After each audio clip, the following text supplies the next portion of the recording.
Welcome to research digital academy परिवार में आप लोग का स्वागत है। जैसे कि कल जो क्वेश्चन पेपर में सॉल्व कराई थी आपके एग्जाम से बहुत ही महत्वपूर्ण था। आज आपका है बाल केंद्रित प्रगतिशील शिक्षा की अवधारणा। जैसे कि गाइज हर साल पूछता है, इस बार भी पूछेगा। आप देखेंगे कि आपके एग्जाम में फंसने का पूरा चांस है। तो कुछ चंद लाइनों दोस्तों आपके लिए है कि काम करो ऐसा कि पहचान बन जाए, काम करो ऐसा कि पहचान बन जाए, हर कदम ऐसा चलो कि निशान बन जाए। यह जिंदगी तो हर कोई काट लेता है, यहाँ तो हर जिंदगी हर कोई काट लेता है, जिंदगी जियो इस कदर की मिसाल बन जाए। कहने का तात्पर्य ये है कि जिंदगी तो देखिए पशु पक्षी भी जीते हैं, लेकिन मनुष्य क्यों जन्म लिया? मनुष्य कुछ काम करने के लिए लिया है। इसलिए आप लोग अपने लक्ष्य को हासिल करिए।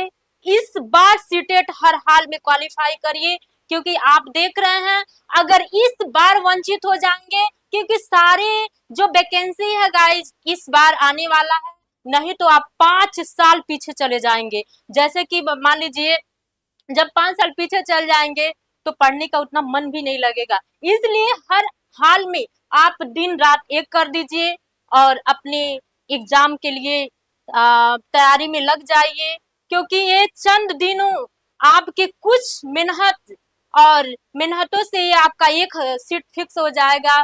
क्योंकि सीटेट ऐसा आ, है कि अगर आप इसको क्वालिफाई कर लेंगे तो किसी भी एग्जाम में आप बैठ सकते हैं। तो इसी शब्दों को आगे बढ़ाते हुए अपने क्वेश्चन की तरफ दोस्तों चला जाएगा, क्योंकि समय बहुत सीमित है। आप लोग देखिए, बाल केंद्रित प्रगतिशील शिक्षा की अवधारणा।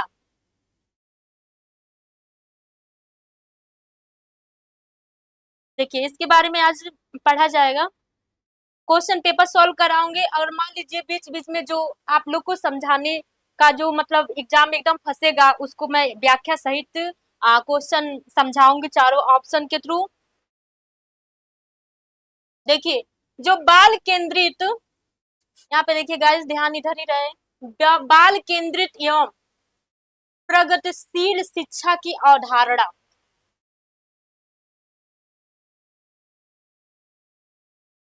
इस अध्याय से सीटेट की परीक्षा में प्रत्येक वर्ष लगभग 1 से 2 प्रश्न अनिवार्य रूप से रूप से पूछा जा रहे हैं। इस अध्याय से पूछे गए प्रश्न प्राय बाल केंद्रित शिक्षण के सिद्धांत, प्रगतिशील शिक्षा, सर्व शिक्षा अभियान, शिक्षा का अधिकार और नियम 2009 पर आधारित थे। जैसे कहने का इसका सेंस ये होता है कि सन 2009 पर आधारित शिक्षा से क्वेश्चन उठाया था। प्रगतिशील शिक्षा यानी सर्व शिक्षा अभियान जो सन 2001 में आया था, उससे क्वेश्चन पूछता है। शिक्षा का अधिकार अधिनियम के सिद्धांत से क्वेश्चन पूछता है। तो इसका तात्पर्य ये है कि 1 से 2 नंबर हर साल फिक्स रहता है। प्रगतिशील जो बाल केंद्रित प्रगतिशील शिक्षा है गाइस, हर एग्जाम में पूछता है। देखिए चाहे आपका प्राथमिक हो या द्वितीयक हो, दोनों एग्जाम में पूछा है और हर कंपटीशन के एग्जाम में पूछा जाता है। इसलिए कुछ कहा नहीं जा सकता है कि नहीं पूछेगा, आपके एग्जाम से ही बहुत ही इंपॉर्टेंट है। देखिए यहाँ पे आपका जो गाइज है क्वेश्चन नंबर पहला है।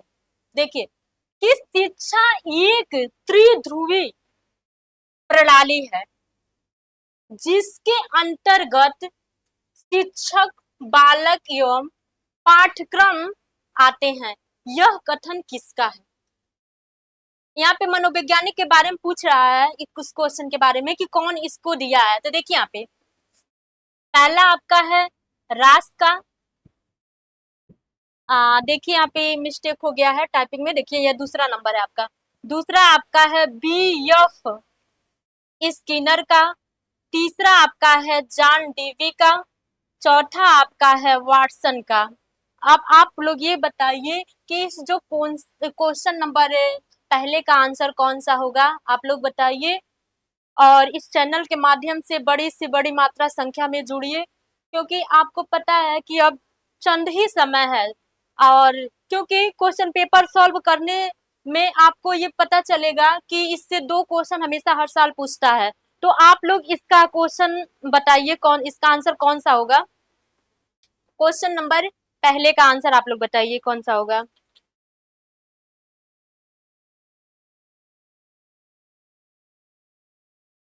पहले का आप लोग बताइए। तो इसका जो आंसर होगा गाइस, दूसरा है बी ऑफ शिक्षा की शिक्षा की एक त्रिध्रुवी प्रणाली मतलब किसने दिया? आप लोग इसका आंसर बताइए जल्दी, क्योंकि देखिए सीटेट में इस बार भी पूछा हुआ है।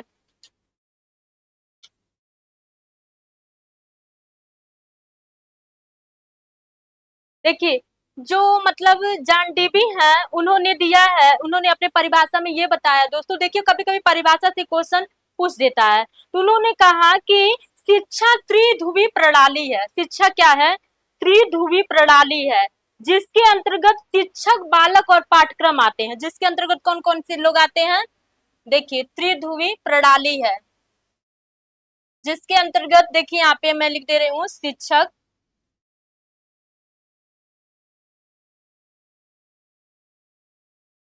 पाठ्यक्रम, पाठ्यक्रम और यहाँ पे शिक्षार्थी, शिक्षार्थी आएंगे। 3 लोग की महत्वपूर्ण भूमिका रहती है गाइस। देखिए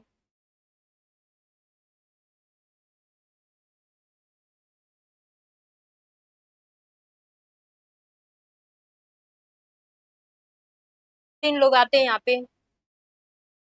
तो इसका आंसर गाइस थर्ड है, क्योंकि शिक्षा त्रिध्रुवी प्रणाली है, ये जॉन डीवी ने कहा है। अब देखिए क्वेश्चन नंबर आप नेक्स्ट देखिए यहाँ पे। देखिए वर्तमान में, यानी इस समय वर्तमान में सर्वाधिक प्रचलित शिक्षा पद्धति, पहला आपका है किस,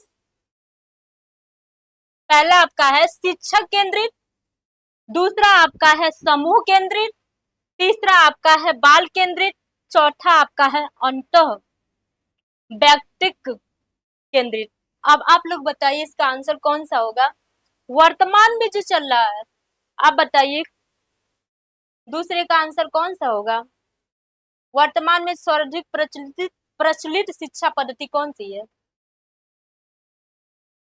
क्वेश्चन नंबर दूसरे का आंसर आप लोग बताइए। तो इसका गाइस जो आंसर होगा शिक्षक केंद्रित, देखिए यूनिसेफ 2005 के अनुसार वैसे यू काट देता है कि शिक्षक केंद्रित नहीं रहेगा। क्यों?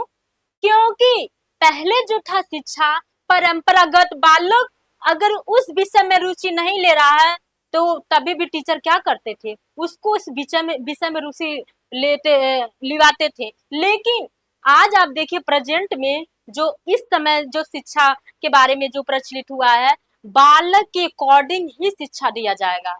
अगर मान लीजिए कला में आगे है, मैथ में आगे है, साइंस में आगे है, कोई भी सब्जेक्ट में अगर आगे है, या यानी कहा जा सकता है कि खेल में आगे है, तो उसी के अनुसार आप क्या करेंगे, उसे आगे बढ़ाएंगे। उस पे आप प्रेशर नहीं डालेंगे कि चलिए आप डॉक्टर ही बनिए ना, क्योंकि यूनिसेफ नहीं मान रहा है। यूनिसेफ ये बोल रहा है कि अगर बालक डांस में आगे है तो डांस में बेहतर बनाइए, उसे मोटिवेट करिए, उसे सिखाइए, उससे ही बालक क्या करेगा, अपने मुकद्दर पर पहुंच जाएगा। ठीक है, तो ये वर्तमान में जो सर्वाधिक प्रचलित शिक्षा पद्धति है गाइस, ये आपका होगा बाल केंद्रित है, क्योंकि बालक के अनुसार ही शिक्षा की पद्धति अपनाई जा रही है। देखिए क्वेश्चन नंबर आप देखिए तीसरा, देखिए यहाँ पे जॉन डीवी द्वारा, देखिए आपने देखा कि जो पहला क्वेश्चन हमने कराया उसमें जॉन डीवी की त्रिध्रुवी प्रक्रिया के बारे में पूछ दिया था।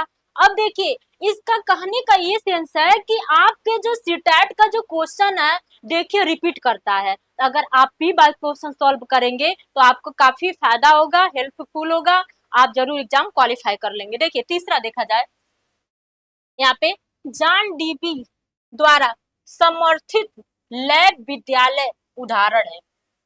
पहला आपका है प्रगतिशील विद्यालय का, दूसरा आपका है यहाँ पे देखिए, दूसरा आपका है सत्तावादी शिक्षा का, तीसरा आपका है समावेशी विद्यालय का, चौथा आपका है सूक्ष्म शिक्षण का। अब देखिए क्वेश्चन नंबर तीसरे का आंसर आप लोग देख बताइए कि कौन सा होगा। क्वेश्चन नंबर तीसरे का आंसर आप लोग बताइए कौन सा होगा। देखिए जो समावेशी शिक्षा है गाइस, ये सारे बच्चों को लेके चलता है। ये ना लिंग देखता है, देखिए यहाँ पे ना जाति देखता है, लिंग जाति भेद भाव, भेदभाव को, लिंग जात भेदभाव को एक में सम्मिलित करके, एक में रखकर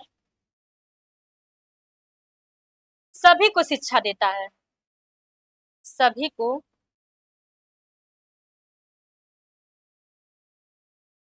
शिक्षा देता है, देता है। ठीक है, तो समावेशी विद्यालय क्या है, ना वो देखिए ना लिंग देखता है, ना जात, ना भेदभाव, एक में रख कर सभी को क्या करता है, शिक्षा देता है। अगर मान लीजिए बालक अगर मंद बुद्धि है, तभी भी वो बालक को क्या करेगा, समान बच्चों के साथ, एवरेज बच्चों के साथ रखेगा। उसको ये नहीं कहेगा कि आप अलग हो, नहीं, सभी को सम्मिलित करके क्या करेगा, वो समावेशी विद्यालय में क्या करेगा, सभी को पढ़ाएगा। और देखिए यहाँ पे सूक्ष्म शिक्षण को तो आपको पता है कि एक शिक्षक जो रहता है, जो पाठ योजना बनाता है, तो 36 मिनट के लिए योजना बनाया जाता है। देखिए यहाँ पे हम लिख दे रहे हैं 36 मिनट। अगर आप बीएड किए हो या अभी कर रहे हो तो माइक्रो जो टीचिंग होती है तो 12-12 मिनट का होता है, यानी टोटल 36 मिनट का होता है। देखिए यहाँ पे 36 मिनट, उसमें आपके जो सहपाठी होंगे, शिक्षक होंगे, जो बच्चे होंगे 4 से 5 बच्चे रहेंगे, और उसमें जो निरीक्षण करने वाले रहेंगे, तो सूक्ष्म शिक्षण के बारे में क्या करेंगे, आप क्या करेंगे, पाठ योजना बनाएंगे, वहां पे प्रस्तुति करेंगे, उद्देश्य कथन रहेगा, तो सारी प्रक्रिया यहाँ पे अपनाई जाएगी। तो वो जो प्रक्रिया आपका रहेगा 36 मिनट का रहेगा। अब देखिए जो प्रगतिशील विद्यालय है, इसमें बालक के अनुसार क्या किया जाएगा, शिक्षा दिया जाएगा। बाल केंद्रित जिसे बोला जाता है, बाल केंद्रित शिक्षा प्रणाली अपनाई जाएगी, शिक्षा प्रणाली। ठीक है, सत्तावादी शिक्षण, गाइस सत्तावादी शिक्षण का जैसे इसका कहने का सेंस ये है, इस क्वेश्चन का जो जॉन डेवी ने दिया है, क्वेश्चन नंबर आपका जो तीसरा है, इसका पहला आंसर है प्रगतिशील शिक्षा, क्योंकि आप सत्तावादी शिक्षण का इसमें इस क्वेश्चन का जो आंसर होगा नहीं होगा, तो आपका पहला ही होगा। देखिए नेक्स्ट, देखिए यहाँ पे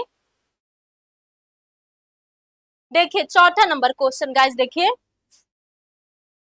वर्तमान समय में बाल केंद्रित शिक्षा पर बल दिया जाता है, निम्नलिखित में से कौन से बाल केंद्रित शिक्षा की विशेषता नहीं है।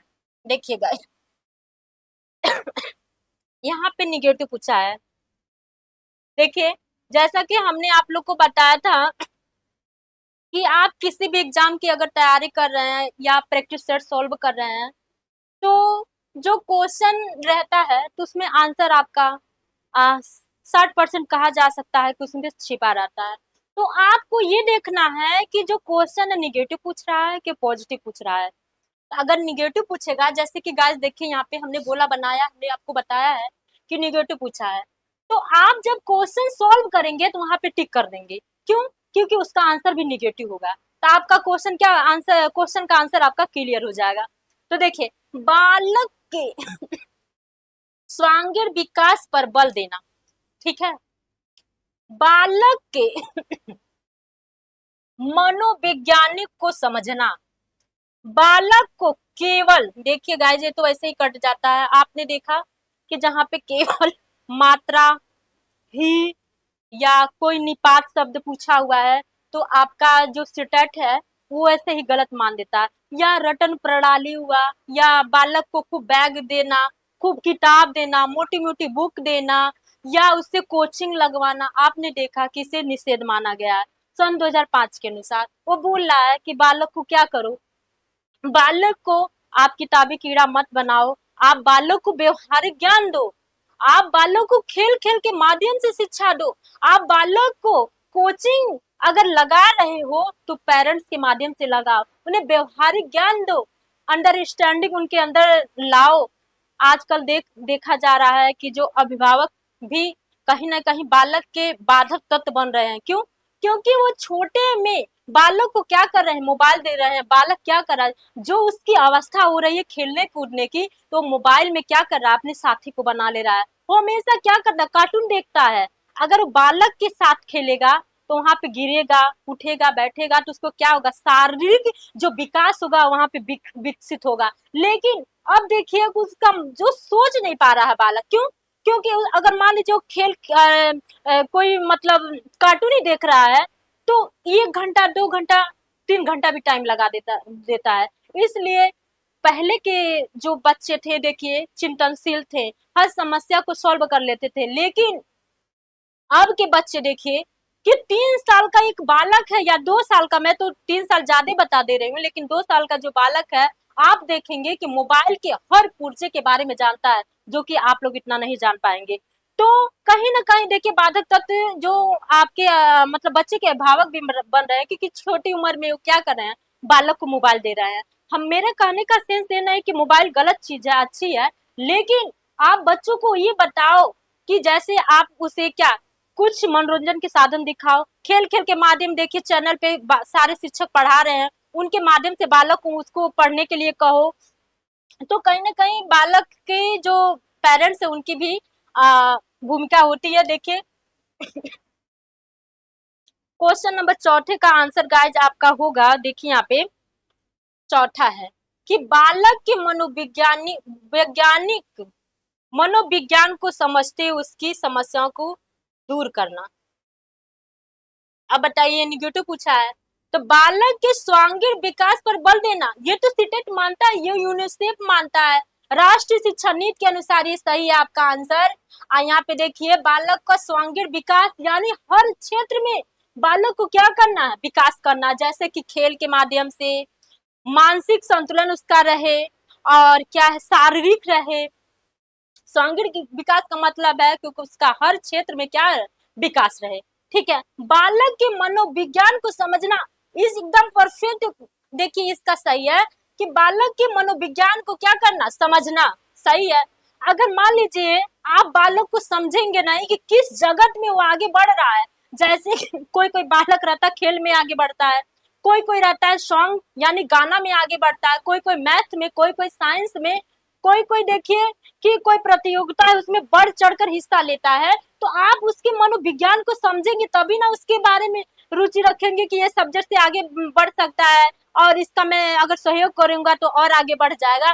तो इसका भी सही है। देखिए बालक को केवल तथ्यात्मक ज्ञान से अवगत कराना, आप बताइए बड़े बड़े तथ्य दे देंगे तो बालक जो नन्हा वैज्ञानिक उसे बोला जाता है तो कैसे सॉल्व कर पाएगा। आप केवल मतलब ये चीज में मत बांधिए।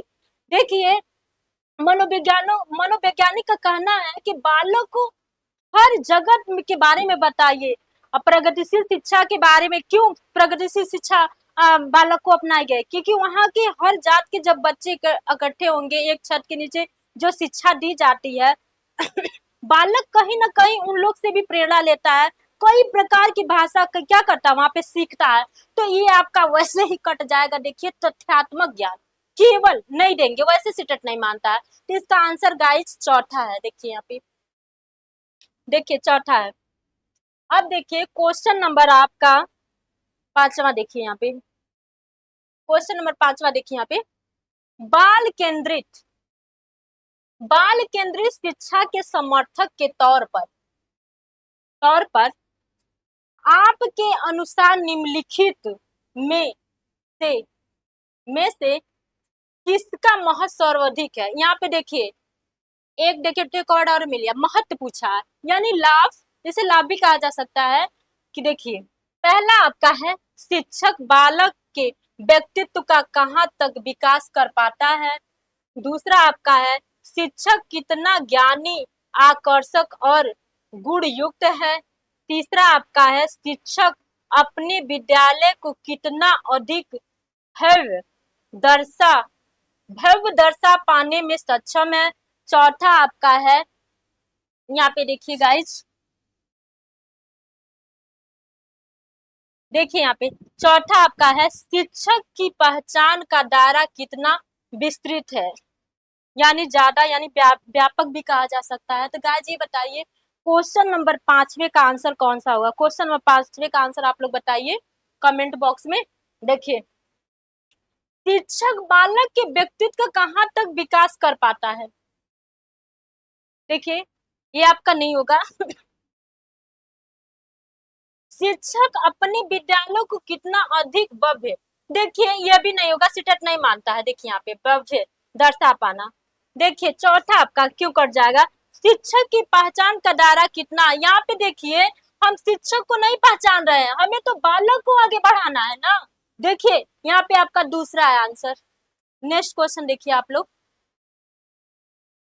क्वेश्चन नंबर 6वां देखिए गाइस, यहाँ पे देखिए, बाल केंद्रित शिक्षा को व्यवहार में लाने वाले शिक्षक के लिए निम्नलिखित में से किसकी जानकारी रखना अधिक आवश्यक है? किसकी?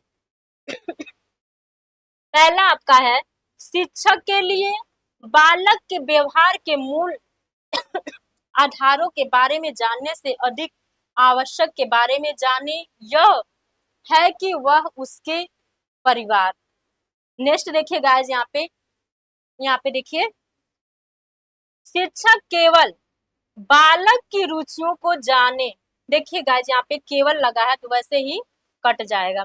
देखिए, शिक्षक को बालक के बारे में भले ही कुछ जानकारी न हो, किंतु उसके परिवार की आर्थिक स्थिति के बारे में उसे अवश्य पता होना चाहिए।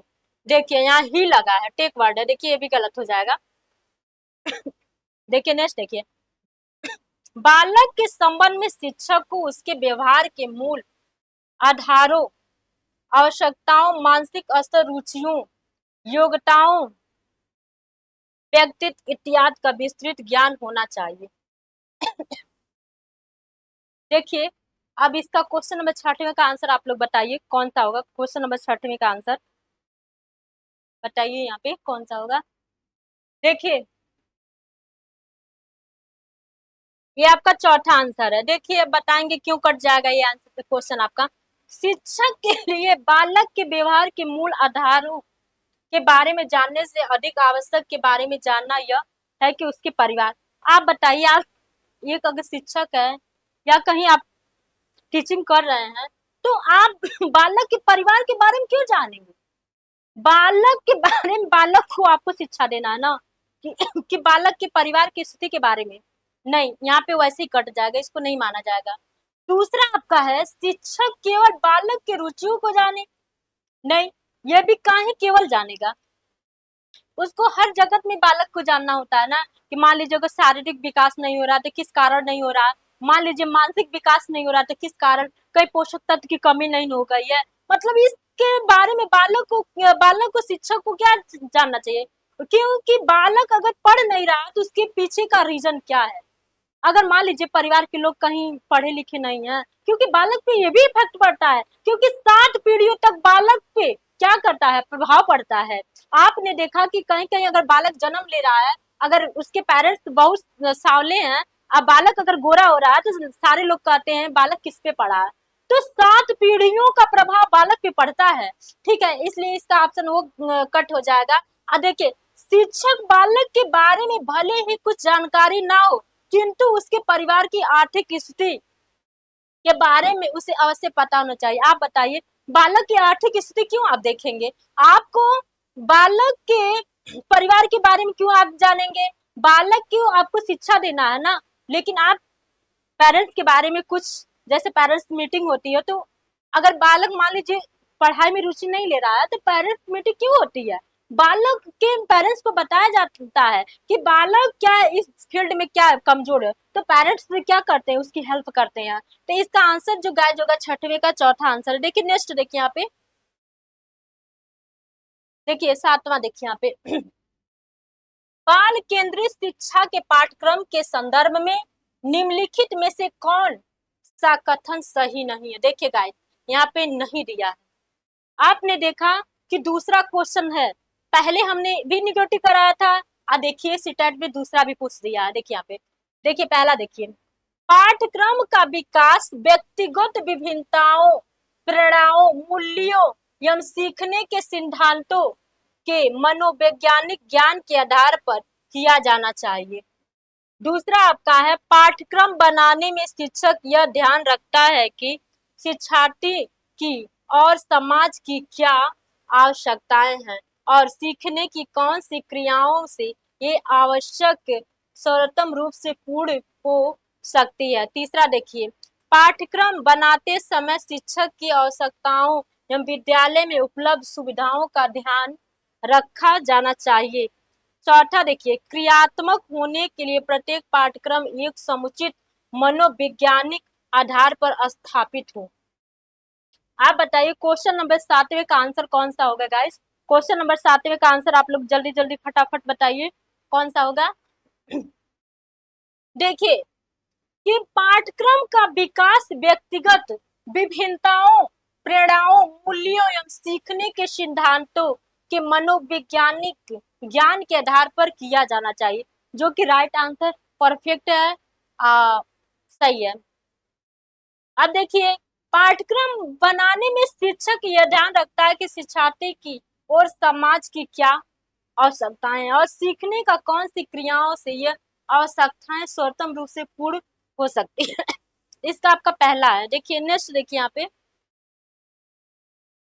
क्वेश्चन नंबर आठवां देखिए गाइस, देखिए यहाँ पे कि बालक को प्रेरित करने के लिए यानी मोटिवेट, ठीक है, उन्हें महापुरुषों की जीवनी, प्रेरणादायी नाटक एवं उत्कृष्ट वैज्ञानिकों इत्यादि के बारे में बताना चाहिए। यह निम्न में से किस सिद्धांत के अंतर्गत आता है? पहला आपका है, देखिए यहाँ पे, प्रेरणा का सिद्धांत। दूसरा आपका है लोकतांत्रिक सिद्धांत। तीसरा आपका है, देखिए तीसरा आपका है स्वांगीण विकास का सिद्धांत। चौथा आपका है चयन का सिद्धांत। क्वेश्चन नंबर आप देखिए आठवें का आंसर कौन सा गाइज होगा? क्वेश्चन नंबर आठवें का आंसर आप लोग बताइए कौन सा होगा। देखिए इसका जो आंसर गाइज है थर्ड है कि स्वांगीण विकास का सिद्धांत। हाँ, अगर आप महापुरुषों की कहानी, ठीक है, जीवनी, प्रेरणादायी नाटक, उत्कृष्ट वैज्ञानिकों इत्यादि के बारे में अगर बालक को जैसे कहानी के माध्यम में, नाटक के माध्यम से आप बता रहे हैं, तो बालक क्या होगा, उसका स्वांगीण विकास होगा, वह चिंतनशील करेगा। वह अगर मान लीजिए कोई समस्या आप उसके सामने आ जाएगा, उसे सॉल्व भी कर लेगा। क्यों? क्योंकि उसका स्वांगीण वहां पे विकास हो रहा है। तो देखिए गाइस यहाँ पे नेक्स्ट क्वेश्चन देखा जाए, क्वेश्चन नंबर देखिए 9वां यहाँ पे, देखिए यहाँ पे, प्रगतिशील शिक्षा के अंतर्गत निम्नलिखित में से किस बात का ध्यान रखा जाता है? देखिए कि कौन, मतलब कौन कौन सा बात आप ध्यान रखेंगे। देखिए पहला, इसमें शिक्षण विधि को अधिक व्यवहारिक करने पर बल दिया जाता है। दूसरा देखिए यहाँ पे, इसमें इसमें सिद्धांतों के रटने पर बल दिया जाता है। तीसरा देखिए, इसमें बालक की प्रगति के लिए सैद्धांतिक शिक्षा दी जाती है। चौथा है, इसमें केवल बालक के नैतिक एवं सामाजिक विकास पर बल दिया जाता है। देखिए आप देखिए यहाँ पे कि इसमें रटने, मैं जो टेक वर्ड आप लोग को पढ़ाई हूँ वहाँ पे आप देखिएगा कि एक वीडियो बना है मेरा, CDP second paper Swati ma'am, तो आप लोग एक बार उसको देखेंगे तो आपका वैसे 60-70% कहा जा सकता है कि वैसे ही निकल जाएगा। तो उसमें हमने बताया है कि कहाँ रटना निगेटिव और पॉजिटिव टेक वर्ड हमने वहाँ पे बहुत अच्छे से बताए हूँ। आप लोग एक बार उस वीडियो को जरूर देखिए। देखिए रटना, आप देखेंगे कि सीटेट रटने पर नहीं मानता है, क्योंकि बालक को आप किताबी कीड़ा नहीं बनाओगे। जैसे कि आप खूब उसे तैयार करा रहे हो, टेबल खूब लर्न करवा रहे हो, 2 दूना 4 ऐसे कर ले रहा है, लेकिन अगर आप मल्टीप्लाई दे रहे हो, गुणा भाग दे रहे हो तो नहीं कर पा रहा है, तो कहने का तात्पर्य है कि रटन प्रणाली नहीं मानता है सीटेट। ठीक है ना। दूसरा देखिए दूसरा देखिए क्वेश्चन नंबर 9 का देखिए दूसरा क्वेश्चन। हाँ देखिए, क्योंकि यहाँ देखिए यहाँ पे प्रगति इसके बात पर ध्यान रखा जाता है। देखिए इसमें बालक प्रगति प्रगति के लिए सैद्धांतिक शिक्षा दी जाती है। देखिए इसमें केवल बालक नैतिक सामाजिक ये भी नहीं रहेगा, केवल है ना यहाँ पे। देखिए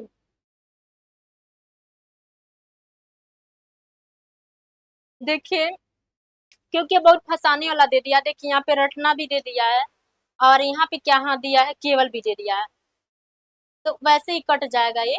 इसमें बालक की प्रगति के लिए सैद्धांतिक शिक्षा दी जाती है। इसमें शिक्षण विधि को अधिक व्यवहारिक करने पर बल दिया जाता है। आंसर यही सही होगा। देखिए ये आपका पहला सही है, यहाँ पे देखिए पहला सही है। क्वेश्चन नंबर आप लोग देखिए 10। प्रगतिशील शिक्षा के अंतर्गत बालक में आत्म अनुशासन के विकास के लिए किस किस बात पर बल दिया जाना चाहिए। पहला है अनुशासन बनाए रखने के लिए सख्त आदेश। दूसरा आपका बालकों में उत्तरदायित्व की भावना के विकास पर। प्रगतिशील शिक्षा के अंतर्गत आत्म अनुशासन के विकास पर बल नहीं दिया जाता है। देखिए चौथा है आत्म अनुशासन के लिए विभिन्न दृष्टांतों द्वारा बालक को समझने पर।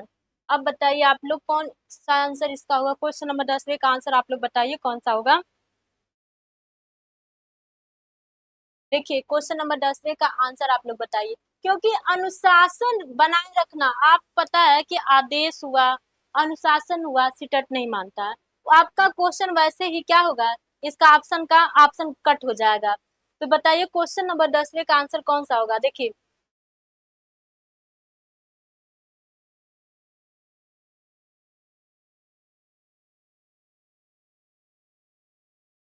देखिए सख्त नहीं देंगे हम। बालकों को उत्तरदायित्व की भावना का विकास करना। प्रगतिशील शिक्षा के अंतर्गत आत्म अनुशासन के विकास पर बल नहीं दिया। देखिए ये भी गलत हो जाएगा, बालक को महत्व देना ही चाहिए ना। देखिए आत्म अनुशासन के लिए विभिन्न दृष्टांतों द्वारा बालकों को समझाने पर। देखिए बालकों के उत्तरदायित्व की भावना के विकास, इसमें देखिए क्योंकि दोनों यहाँ पे देखिए आंसर सही लग रहा है। यहाँ पे आप लोग ध्यान दीजिए कि दूसरा भी मिल रहा है और चौथा भी मिल रहा है, तो इसका जो आपका आंसर होगा बालकों के उत्तरदायित्व की भावना के विकास पर।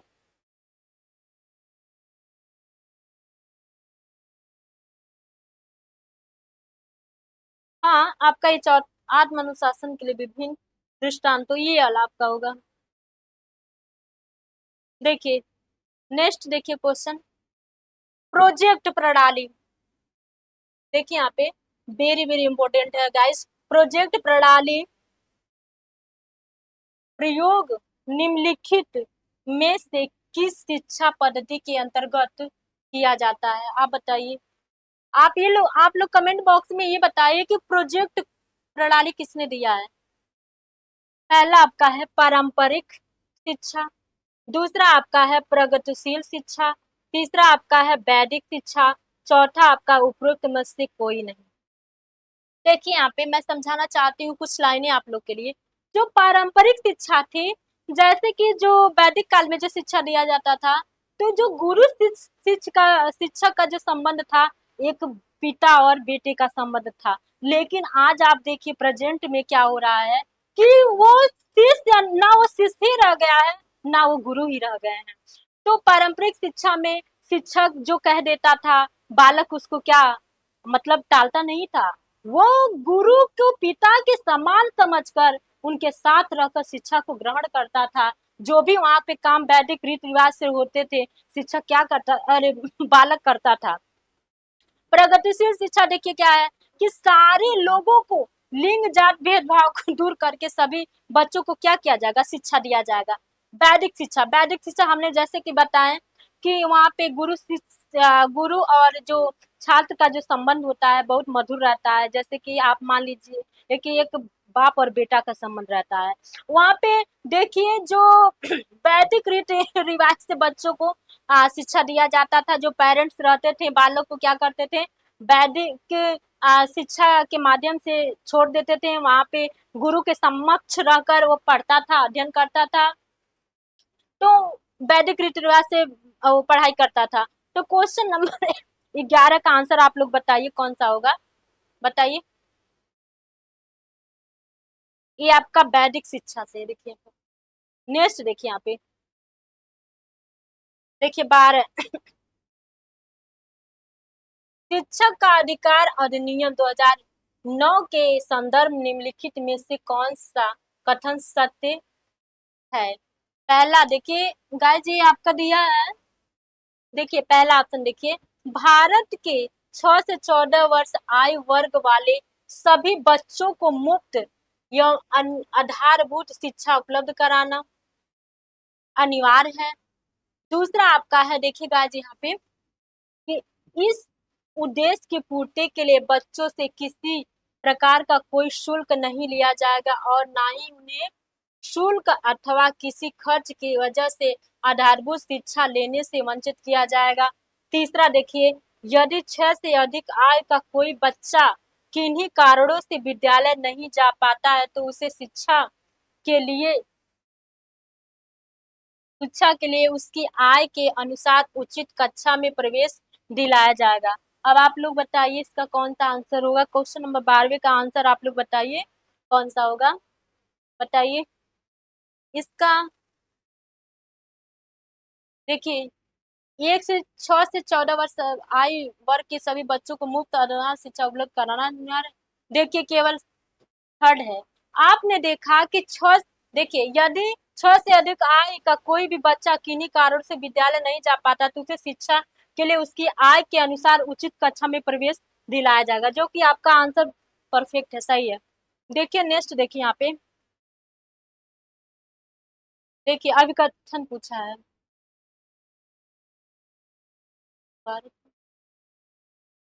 देखिए क्वेश्चन नंबर 13 देखिए कथन है, ए शिक्षा का अधिकार अधिनियम 1 अप्रैल 2010 से देश में लागू हुआ था। कारण इसमें 0 से 6 आयु वर्ग एवं 6 से 14 आयु वर्ग के बच्चों की शिक्षा व्यवस्था पर बल दिया गया है। पहला है देखिए कूट है गाइज, ये सही है किंतु म गलत है, ठीक है गलत है, ये गलत है किंतु तो सही है, ये और आर दोनों सही है, ये आर दोनों गलत है। अब बताइए क्वेश्चन नंबर 13 का आंसर कौन सा होगा गाइज, आप लोग बताइए क्वेश्चन नंबर 13 का आंसर आप लोग बताइए। तो इसका आपका ये सही है, देखिए यानी ये सही है और आर यहाँ पे देखिए गाइज टाइपिंग में गलत हो, आर है यहाँ पे, पहला है सही है। नेक्स्ट देखा जाए तो आपका ये क्वेश्चन था गाइज खत्म हो गया। ये आपका अभ्यास प्रश्न था और इसमें जो आप लोग को समझ में नहीं आया है तो आप कमेंट के माध्यम से बताइए और नेक्स्ट क्वेश्चन के साथ आएंगे। और जो सीटेट में पूछा है ये तो आपका अभ्यास था और जो इस सीटेट में पूछा है उस क्वेश्चन को लेके आएंगे और जो कि आपके एग्जाम में फंसने का पूरा चांस है। आप लोग समय बहुत सीमित है, क्वेश्चन पेपर सॉल्व करिए, P by Q question solve करिए, कमेंट के माध्यम से आप लोग बताइए कहाँ समझ में नहीं आ रहा है और नेक्स्ट क्वेश्चन के साथ आएंगे। Thank you.